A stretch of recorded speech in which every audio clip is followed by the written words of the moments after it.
আব্বা কাঠ ভাঙা নিচে পড়ে গেছে। কানতেছস তো? কাইন্দা নে, আজকে তোর বিয়ে, আজকে শুধু তুই কানবি আর সারা জীবন আমার কান্নার ব্যবস্থা করবি। ঠিকই বলছিস, তুই সারা জীবন কানবি, কারণ জীবনেও আমি তোকে স্বামী হিসেবে মেনে নিব না এবং তোকে আমি স্বামী হিসেবে কোনো মর্যাদা দিব না। আমি তোর সামনে ঠিকই সুন্দর করে সেজেগুজে ঘুরে বেড়াবো, তুই আমাকে চোখ দিয়ে দেখবি কিন্তু স্পর্শ করার সাহস পাবি না। তোরে স্পর্শ করার কোনো ইচ্ছাই আমার নাই, কারণ তোরেও সারা জীবন বউ হিসেবে আমি মানবো না। তোর আমাকে স্বামী হিসেবে মর্যাদা দেওয়ার দরকার নাই। আমার মতো সুন্দর ছেলেরে মর্যাদা দেওয়ার মতো সুন্দর মেয়ের কোনো অভাব নাই। তোরে আমি চ্যালেঞ্জ করতেছি, তোর সামনে আমি অন্য মেয়ের হাত ধরে ঘুরবো, ওই মেয়ের সাথে প্রেম করব, ওই মেয়ের স্ত্রীর মর্যাদা দিব, তুই দেখবি আর জয়লাপুরা মরবি। আরে যা যা, তোর যা ইচ্ছা তুই তাই কর, আমি তো দেখবো না জ্বলবো না, কারণ আমি তো তোর সাথে সংসারই করবো না। সময় সুযোগ বুঝে আমি আমার বয়ফ্রেন্ডের সাথে পালাবো।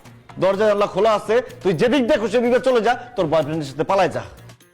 আর বউ পালা গেলে মানুষ তো কান্দে, আমি হাসবো, নাচবো, গাইবো, ফুর্তি করবো, এমনকি বউ পালানো উপলক্ষে আমি পার্টি দিব বন্ধুদের। মাত্র আমার বিয়ে হয়েছে, আমি যদি এখন পালায় যাই তাহলে সব দোষ আমার ঘাড়ের উপরে পড়বে। আমি তো সেটা চাই না, আমি সময় সুযোগ বুঝে পালাবো যাতে সমস্ত দোষ তোর ঘাড়ের উপর পড়ে। ও বুঝছি, সেই সময় সুযোগ আসতে আসতে তুমি আমার দিয়ে একটা বাচ্চা পয়দা করাবা, তারপরে এই সংসারে পার্মানেন্ট হবা, তাই না? সেই সুযোগ আমি তোকে দিব না শয়তান। খবরদার, তুই আমার কাছে আসবি না, আমার থেকে দূরে দূরে থাকবি। আমি তোর থেকে দূরে না, বহু দূরে থাকবো, আর আমাদের মাঝখানে থাকবে এইরকম একটা দেয়াল। কারণ কি জানিস, তোর চেহারা দেখলে আমার বমি আসে। তোর দেখলে আমার বমি আসে। যা বমি করলে বাথরুমে গিয়ে বমি কর, আমার এখন ঘুম আসতেছে, আমার ঘুমাইতে দে। এই কি বলতেছিস উল্টা পাল্টা? আমি তোকে ঘুমাইতে দিব মানে? তুই আমার বিছানা থেকে নামলেই আমি আরাম করে ঘুমাইতে পারি। আমি উপরে ঘুমাবো, তুই নিচে ঘুমাবি, যা। অসম্ভব, আমি জীবনে কোনোদিন বিছানার নিচে ঘুমাই নাই, আমি সারা জীবন বিছানার উপরে ঘুমাইছি। আজকেও আমি বিছানার উপরে ঘুমাবো, তুই ঘুমাবি বিছানার নিচে।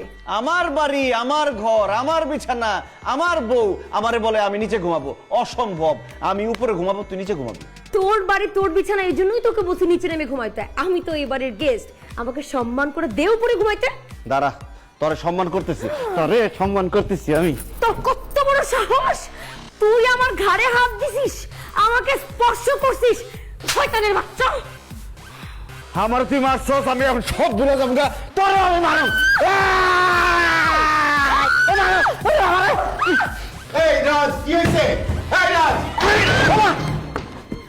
রাজ কি হয়েছে? দরজা খোল।